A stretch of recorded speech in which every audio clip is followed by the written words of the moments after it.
यजुर्वेद का 33वां अध्याय चल रहा है। आज हम मंत्र संख्या 76 के ऊपर विचार करेंगे। पृष्ठ संख्या 111 है। पृष्ठ संख्या 111।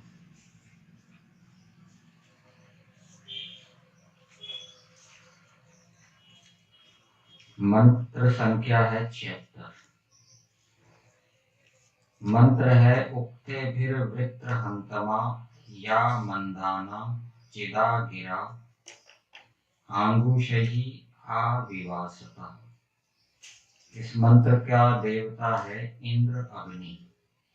दो देवता है इंद्र अग्नि, और इनका अर्थ किया है अध्यापक और उपदेशक।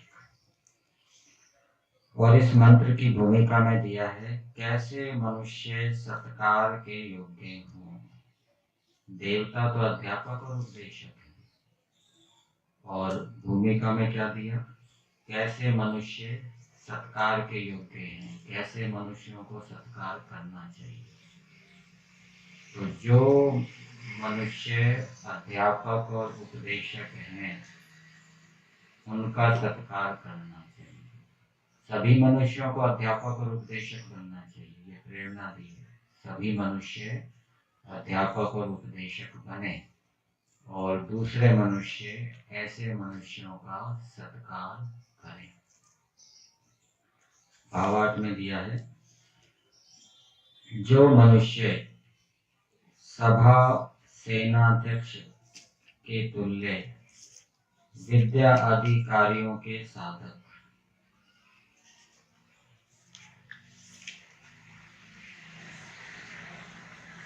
ये सभा सेनाध्यक्ष के तुल्य, ये मनुष्य का विशेषण होगा।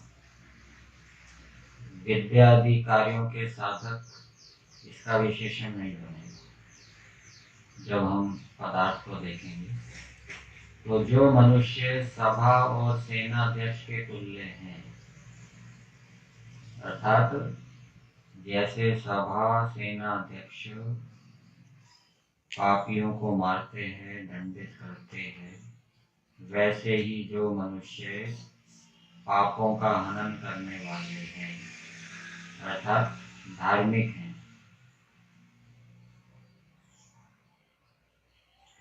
विद्या आदि कार्यों के साधक। फिर दूसरी बात बताई, जो मनुष्य विद्या आदि कार्यों के साधक हैं, विद्या को प्राप्त करते हैं। फिर तीसरी बात बताई, सुंदर उपदेशों से सबको विद्वान करते हैं।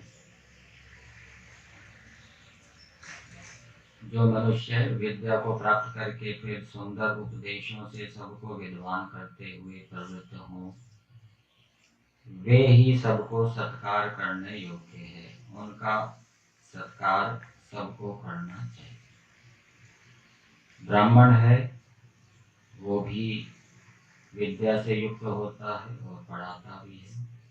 क्षत्रिय है वो भी विद्या से युक्त होता है और दूसरों को पढ़ाता है, उसका भी पढ़ाने का काम बताया गया है।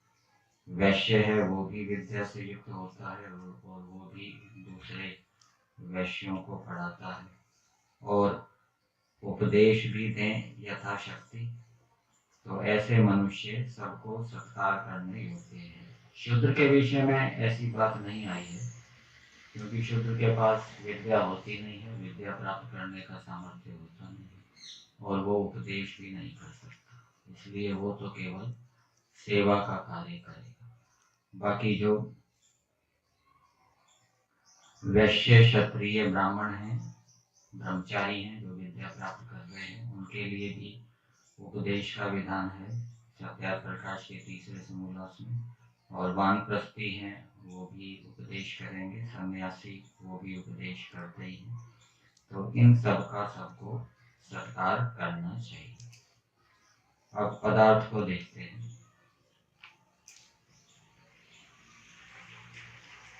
या जो मंदाना आनंद देने वाले, वृत्रहंतमा धर्म का निरोध करने वाले, पापियों के नाशक, सभा सेनापति के समान।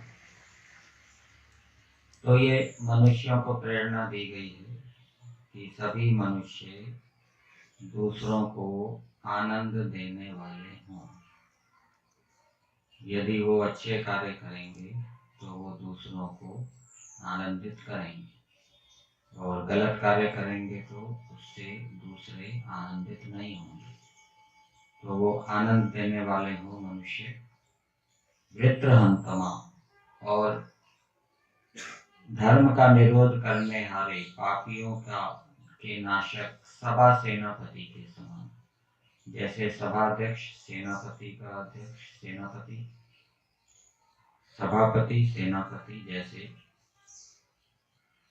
राजा है वो जो राज्य के अंदर चोर डाकू हैं उनको दंडित करता है, और सेनापति है वो दुष्ट शत्रुओं को सेना के माध्यम से मारता है। वैसे ही मनुष्यों को भी अपने पापों को मारना चाहिए, अर्थात धार्मिक बनना चाहिए।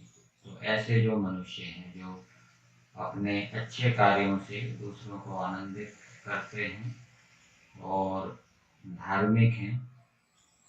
फिर आगे बताया गिरा वाणी, ये तृतीय विभक्ति है।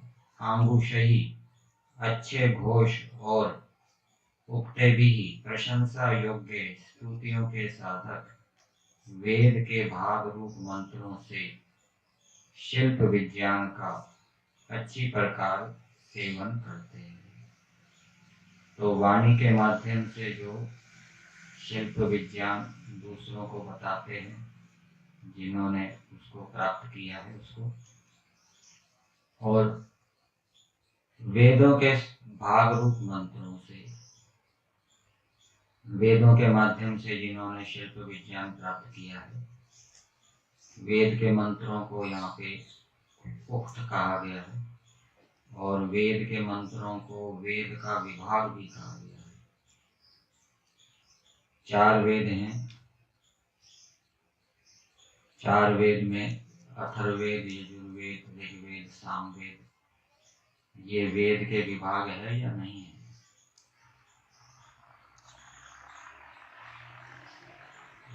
ये वेद के विभाग है या नहीं है? ये वेद के प्रकार हैं। एक ऋग्वेद, ऋग्वेद के अंदर पदार्थों की स्तुति की गई है। यजुर्वेद, यजुर्वेद के अंदर कर्मों का विधान किया गया है। ये 4 वेद वेदों के प्रकार हैं, अलग अलग विषय वाले, और विभाग एक एक वेद का हो। और जो मंत्र है वो वेद का विभाग है। और वो मंत्र कैसे हैं? उक्ते भी प्रशंसा योग्य है, अर्थात उनकी प्रशंसा करनी चाहिए। क्यों प्रशंसा करनी चाहिए? क्योंकि वेद के मंत्रों के माध्यम से हमें यथार्थ ज्ञान होता है, कर्मों का भी पता लगता है, कौन से अच्छे कर्म हैं, बुरे कर्म हैं, और ईश्वर की उपासना कैसे करनी है उसका भी हमें बोध होता है। और वेद का स्वाध्याय करने से, यथार्थ ज्ञान प्राप्त होने से हमारे जो कुसंस्कार हैं वो भी नष्ट होते हैं। अनेक प्रकार की प्रेरणाएं मिलती है। जैसी प्रेरणाएं वेद से मिलती है वैसे दूसरे शास्त्रों से नहीं मिलती। इसलिए वेद प्रशंसा योग्य हैं, ऐसा समझना चाहिए।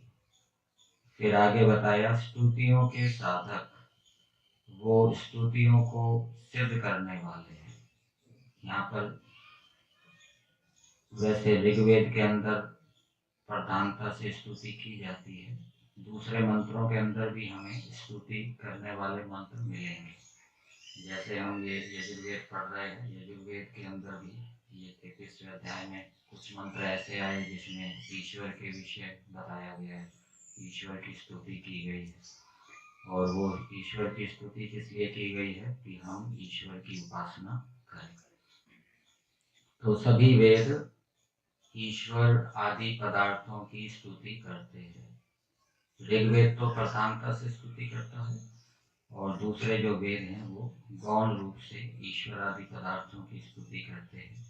तो ऐसे जो वेद हैं, तो उन वेदों के माध्यम से, वेद मंत्रों के माध्यम से जो शिल्प विज्ञान, जिन्होंने भौतिक विद्याएं सीखी हैं, प्राप्त की है, उनका जो उपदेश करते हैं, अच्छी प्रकार सेवन करते हैं, खुद भी वो जानते हैं और उसका उपदेश भी करते हैं, उन अध्यापक उपदेशकों को मनुष्यों को अच्छी प्रकार सेवा करनी चाहिए, अर्थात उनका सत्कार करना चाहिए, उनकी जो आवश्यकता है उनकी पूर्ति करनी चाहिए। तो मंत्र का संदेश मनुष्यों के लिए यही है कि जिन मनुष्यों के पास सामर्थ्य है उन मनुष्यों को अनेक प्रकार की भौतिक विद्याएं प्राप्त करनी चाहिए। सभी मनुष्यों को धार्मिक होना चाहिए और अच्छे कार्यों के माध्यम से दूसरों को आनंदित करना चाहिए। और जो विद्याएं उन्होंने प्राप्त की है उन विद्याओं का उपदेश भी दूसरे मनुष्यों को करते रहना चाहिए, जिससे कि दूसरे मनुष्य भी क्या है, विद्वान हो। और राष्ट्र के अंदर यदि अच्छे अच्छे मनुष्य उत्तम विद्या से युक्त होंगे, योग्य विद्या से युक्त होंगे, तो वो राष्ट्र चक्रवर्ती राज्य बन सकता है। और जिस राष्ट्र के अंदर मूर्ख लोग होते हैं, वहाँ पर रहने वाली प्रजाओं के पास विद्या नहीं होती और जो धार्मिक नहीं होते, वो चक्रवर्ती राज्य को प्राप्त नहीं कर सकते। यहीं पर इसमें कुछ पूछना है?